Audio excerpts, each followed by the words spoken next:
able to get these slides? You're going so fast I can barely read the slides. I can provide the slides. I don't know how your website delivers, but I can provide the slides.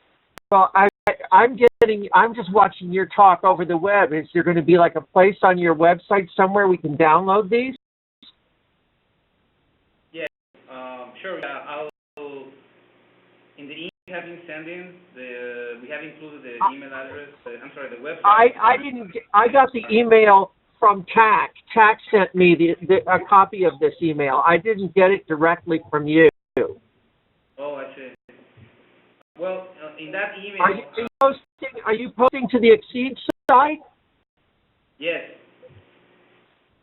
So these things are presented, I mean, I can look at these on the XSEDE. So why don't you post it on the XSEDE site then? I think I still need to get permission from somebody in XSEDE so that anybody on XSEDE can see it. I'm working on that. Is there a way maybe I could join your email distribution so that I get these? Yeah, just send me an email to diazdaniel@uk.edu.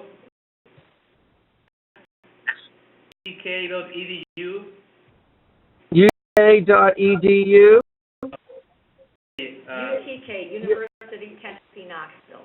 What was the first name? What was the person? I get the first part. I got the at, so everything after that. Okay. It's DLUCIO. DCIO. Correct. UTK. Yeah. Thank you. Thank you very much. Very well. I thought I was sharing because I think it said. Oh, maybe I probably have to stop sharing. Okay. Share my desktop. Okay. And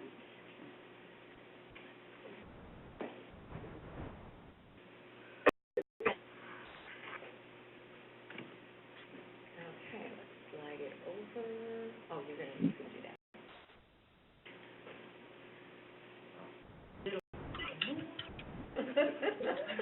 Just a little more.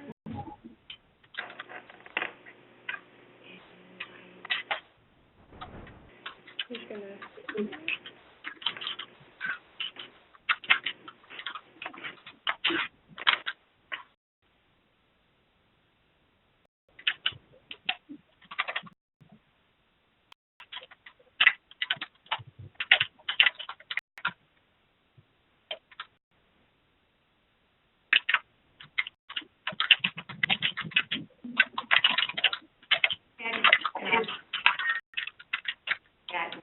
Which is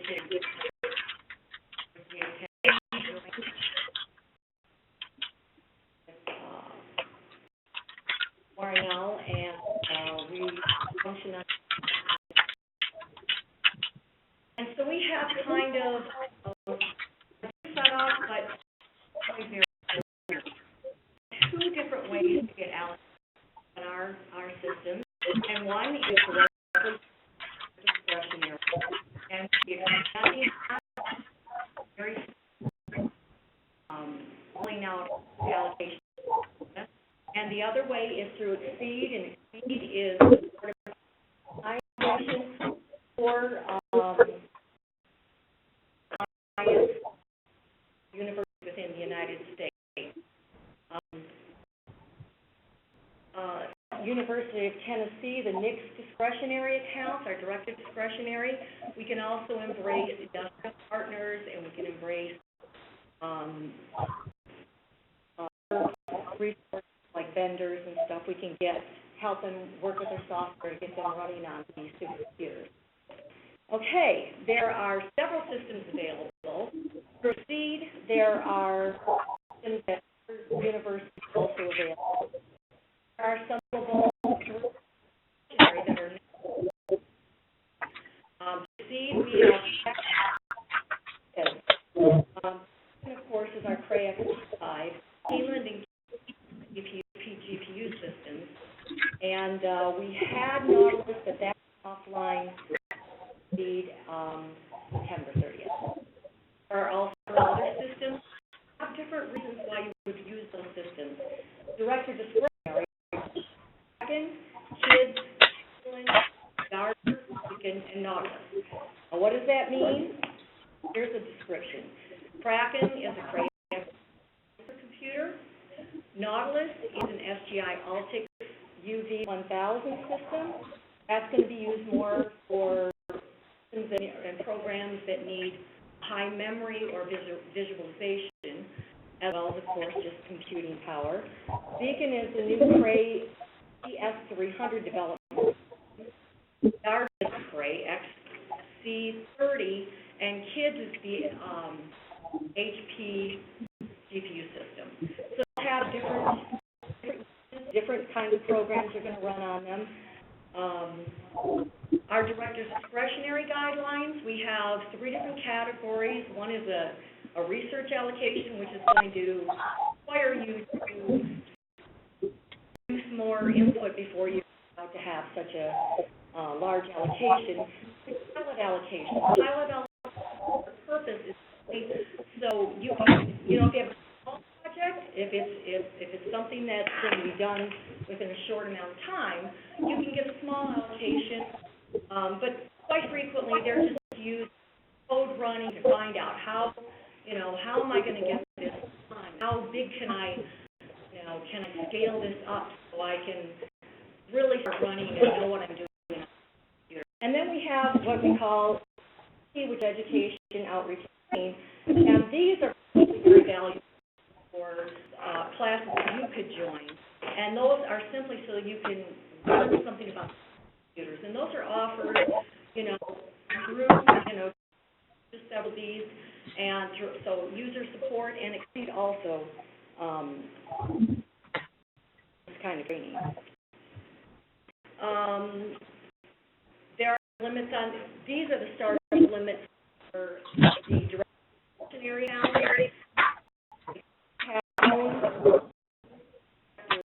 They'll call them, they are startup allocations where you can, it's the same thing, the same concept where you can get started on computer, find out what works for you.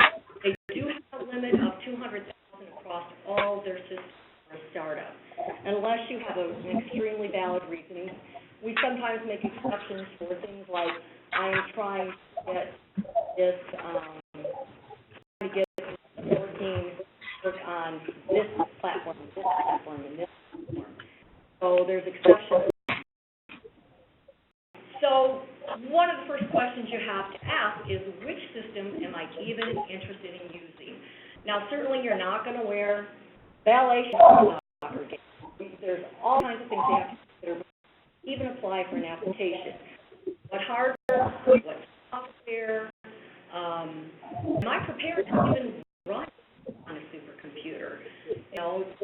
Scaling data, can I provide that? If not, then look for a startup or a pilot allocation. How quickly do you want to get started? Her allocation, she said her major allocations, the INCITE awards are once a year. Her major allocation called, your scientific allocation, and those are once a quarter. So they are reviewed quarterly by and it's a very serious review panel, and they want every single duck in the row. So, you have to be prepared before you can apply for that. The project table I have is, this is just to give you an idea of what, before you start applying, your experience level. If it's a discretionary, it can be any experience level. And XSEDE started up, but if you go into the scientific research project, then you're going to be pretty experienced using your supercomputers. Like I said, the scaling data, you can acquire that through a discretionary, or you can acquire that startup, but it's absolutely essential if you want to go into a research project. Like the project is interesting. All projects are actually created in a month period. It's an operating discretionary. It's going to be a 12-month period, and then we'll work with you if you need more. XSEDE projects are also 12 months. They cannot be renewed before that 12 months is up. However, if you start out with a startup, I said they only are reviewed once every quarter. If you want to get on the system right now and it's already closed for the proposals for that quarter, actually get a startup and apply for a full proposal the next week. So you are not denied that. They are not renewable for one startup and that's it. So you should keep in mind. But it is a nice tool to get on quickly. Your scaling data for full proposal. Nixon area and startups for any time, quarterly for the other. There are different guidelines. There are large size amounts of time available on the XSEDE, but 100,000 limit on XSEDE startups, and the table, previous table will show you really in a second on the discretionary. Okay, now here's the presentation. If you're a student, it's going to be very difficult for you to get your own project. However, it has discretionary projects you are and you are very advanced. Most of the time, though, we would prefer to have your advisor apply for the project, and then you can get your account under your project. And XSEDE startup is absolutely required. The exceptions are in startup to XSEDE if you're an NSF fellow or if you are employed by the university in the research staff. You can have an exception to that.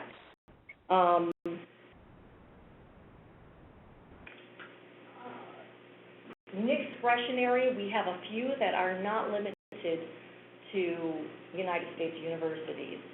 As far as the other two are concerned, they are absolutely limited to U.S. universities.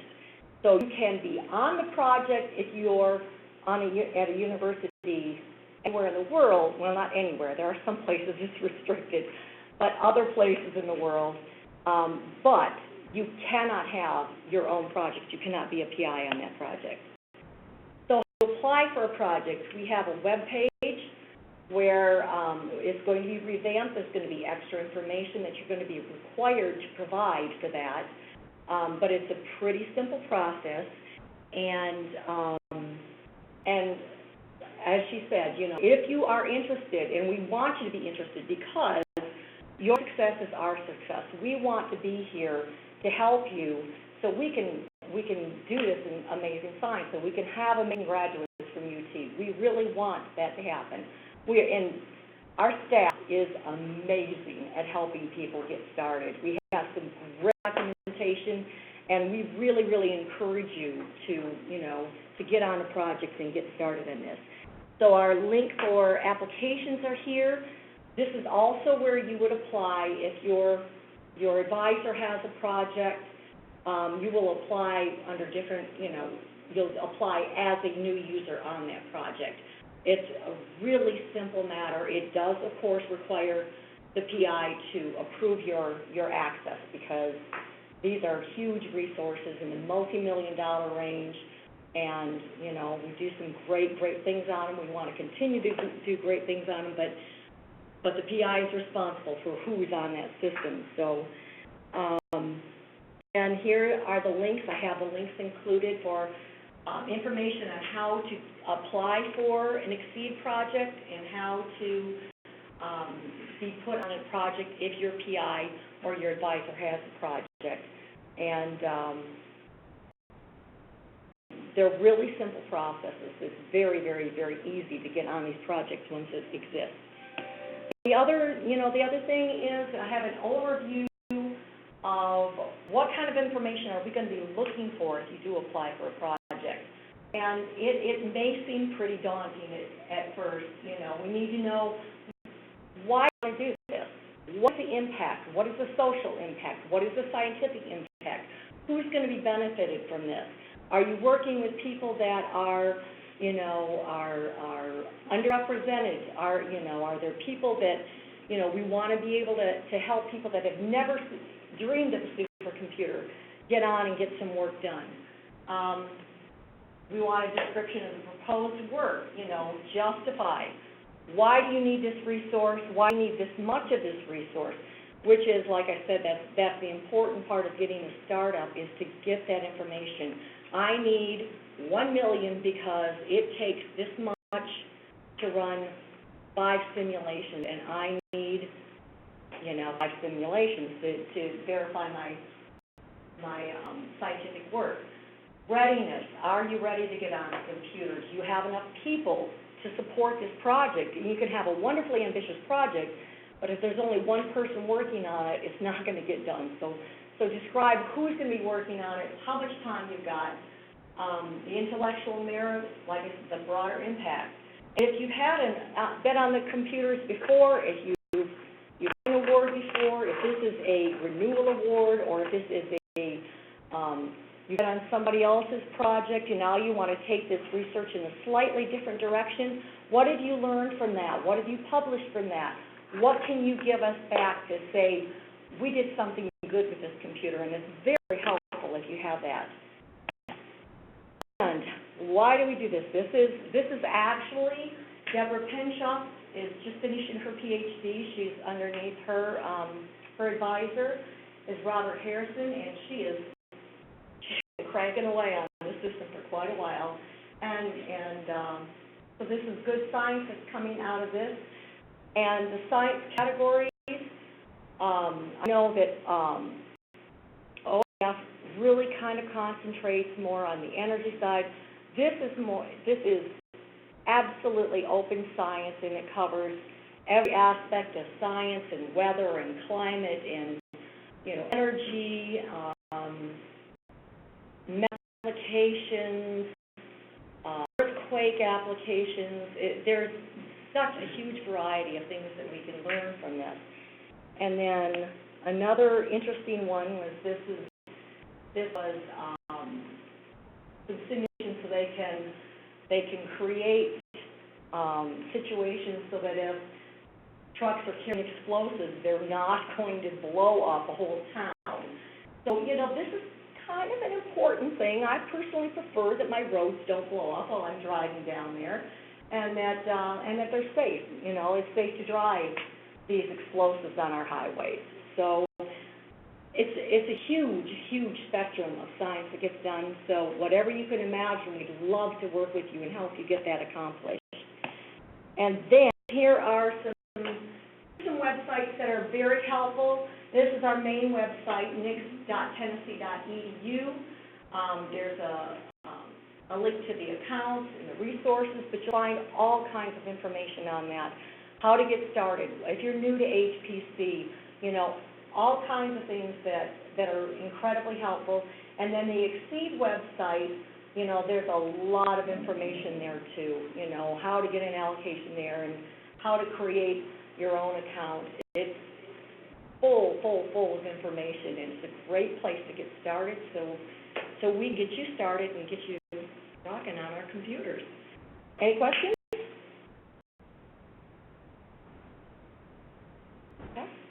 Yay. Slides are totally available. If you want to leave me your email, I'll give them to you. I thought I had business cards. I was going to hand them out. Upstairs. Did someone have a question? Hi, thank you for coming. So today we talk about how do you get an account, how do you get an allocation, computer time on a supercomputer. This Thursday we're going to talk about how I have an allocation, how do I use it, how do I log in, what with it, etc. So, bye.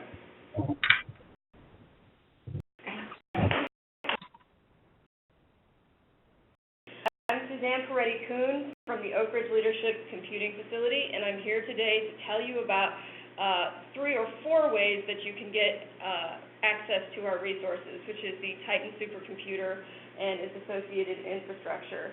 The 3 allocation programs are the INCITE program, the ALCC program, and the Director's Discretionary Account.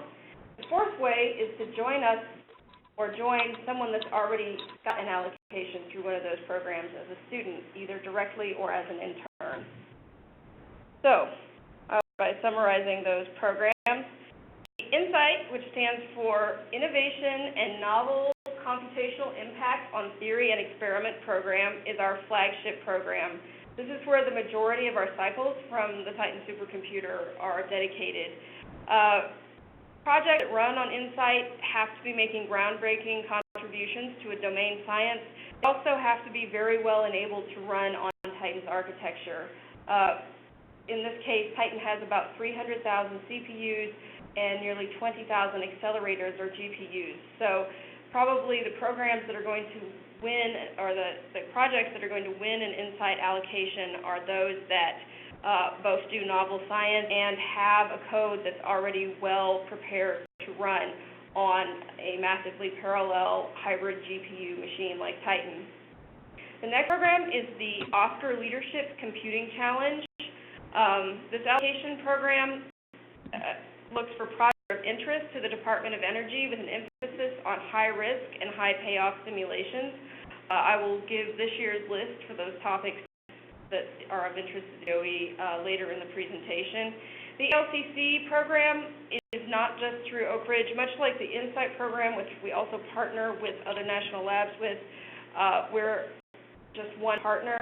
For ALCC, you can get up to the whole program can get up to 30% of our resources and those of the other labs. The category is the director's discretionary allocation. This is the allocation that is voted on by scientists and computer scientists associated with the Oak Ridge Leadership Computing Facility. This is for people who are trying to prepare their codes to run Titan for INCITE or ALCC, but the codes might not be ready yet to run on a GPU machine or run on a massively parallel machine. All of these accounts are peer-reviewed, and I'll talk a little bit more about that as I delve into each one. Starting with the INCITE project, this year INCITE will offer about 5 billion core hours. That's going to be, for us, it's on our 27 petaflop Cray XK7 Titan. Average award is in the order of hundreds of millions of core hours. So these are big projects. They require a lot of planning and codes that are very well specialized to run very efficiently on Titan. Individual awards will be up to several hundred million core hours. This is open to any science domain. We are run by the Department of Energy, though, so a lot of our domains have something to do with or security or novel sciences. It applies to medicine. There's a broad swath, even though we are run by the Department of Energy, not just energy projects. INCITE, again, is seeking really computationally intensive projects. The call for proposals is once a year. You can ask for 1 to 3 years in your allocation. The proposal has already closed for this year. Generally, they come open in April. The INCITE manager is Julia C. White. Her email is at the bottom of this slide, and the slides will be provided if you want to contact her.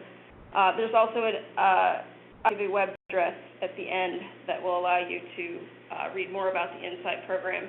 Here's some of the breakthroughs. This is showing how INCITE has evolved over the years. You can see that several Nature papers and physical letters have been done based on projects that ran with INCITE allocations. Every year it gets more competitive. If you look at the 2008-9 year, we got twice as many requests as we did give allocations. Now it's running 3 times, so we get 3 times more allocations than we get requests. This is a very hard program to win, but very worthwhile. The subject coverage, again, spans the gambit. Here are some of the topics that are listed. Featured here, we have simulations for determining protein structures and design of proteins that block influenza viruses, modeling of intermolecular interactions, and disaster relief, that one particular to California. The other three all sort of use hydrodynamics, so it's a study of how things flow in many different situations. And there we have turbulent burning, like combustion, how blood vessels, or how blood cells will flow through blood vessels, and also how a suspension of unlike particles will surround each other, have various applications. And there's many more listed at the bottom of that slide. We have a broad range of scientific topics.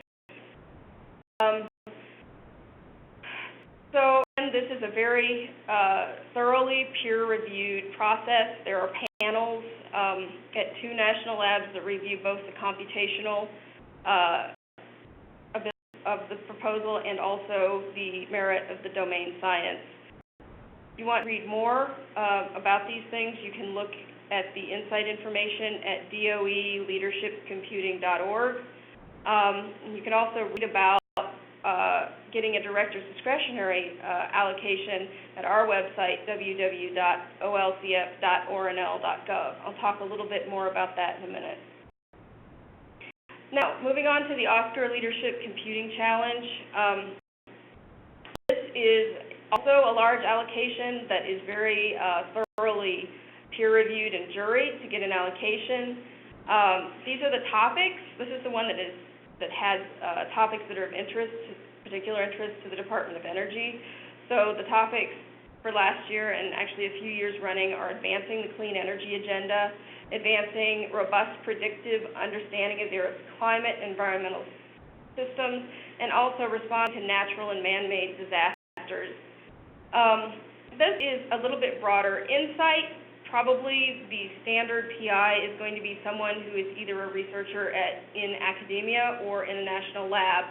ALCC also includes industry partners, so I'm going to use the CASTLE project, which is an ALCC project of ours. Well, it has an ALCC allocation with us.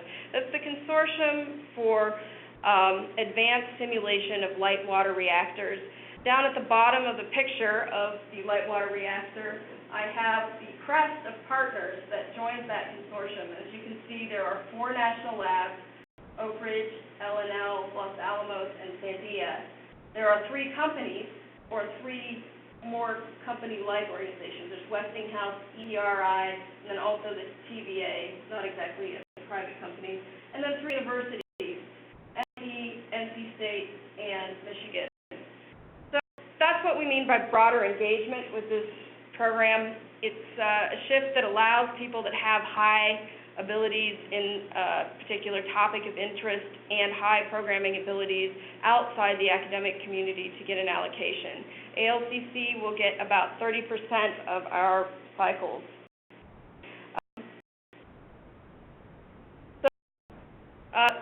The one particular for ALCC allocations is the researcher must be a U.S.-based researcher. The proposed work must be non-proprietary, and the work must have a source of funding.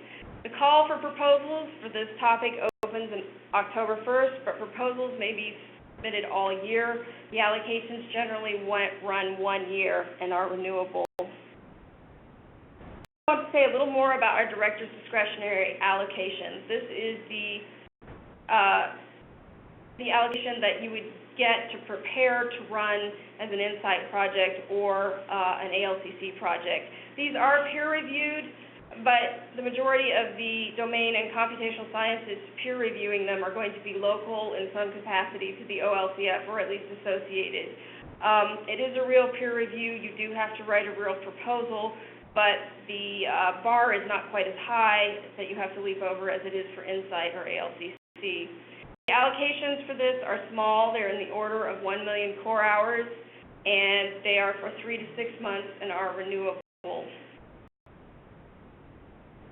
This allocation, you would apply directly to our website. So you would go to the olcf.ornl.gov website, click on the User Support tab, and select Documents and Forms, and one that allows you to actually submit your allocation for the director's discretionary application.